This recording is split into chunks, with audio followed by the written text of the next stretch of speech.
Frankenstein by Mary Wollstonecraft Shelley. Unabridged narration by B.J.Harrison.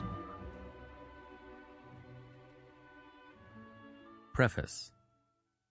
This preface was written by Percy Shelley in his wife's voice.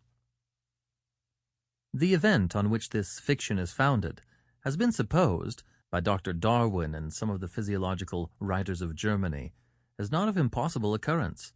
I shall not be supposed as according the remotest degree of serious faith to such an imagination, yet in assuming it as the basis of a work of fancy, I have not considered myself as merely weaving a series of supernatural terrors.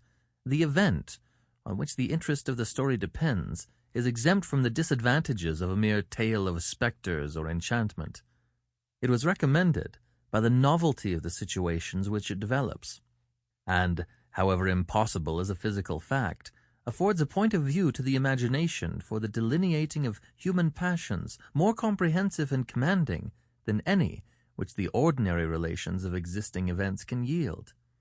I have thus endeavored to preserve the truth of the elementary principles of human nature, while I have not scrupled to innovate upon their combinations. The Iliad, the tragic poetry of Greece, Shakespeare in The Tempest and Midsummer Night's Dream, and most especially Milton in Paradise Lost, conform to this rule. And the most humble novelist, who seeks to confer or receive amusement from his labors, may, without presumption, apply to prose fiction a license, or rather a rule, from the adoption of which so many exquisite combinations of human feeling have resulted in the highest specimens of poetry. The circumstance on which my story rests was suggested in casual conversation.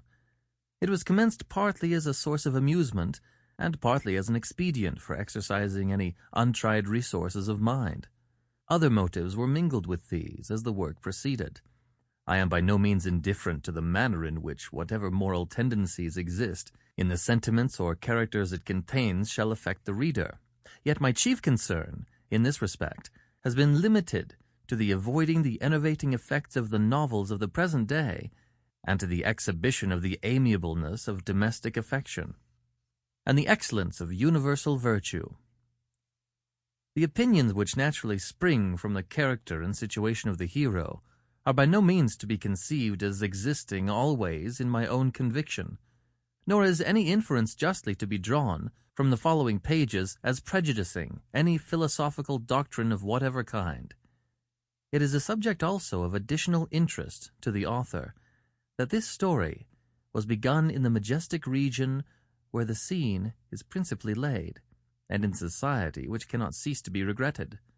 I passed the summer of 1816 in the environs of Geneva.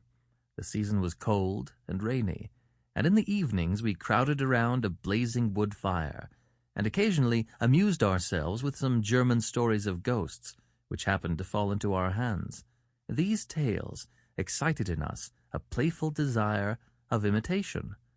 Two other friends, a tale from the pen of one of whom would be far more acceptable to the public than anything I can ever hope to produce, and myself, agreed to write each a story founded on some supernatural occurrence.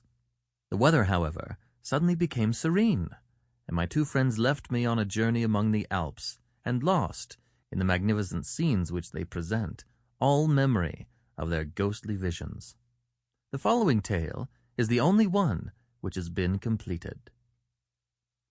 Marlow, September, 1817.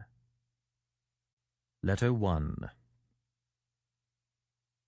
St. Petersburg, December 11th, 17 blank. To Mrs. Saville, England. You will rejoice to hear that no disaster has accompanied the commencement of an enterprise which you have regarded with such evil forebodings. I arrived here yesterday, and my first task is to assure my dear sister of my welfare, and increasing confidence in the success of my undertaking.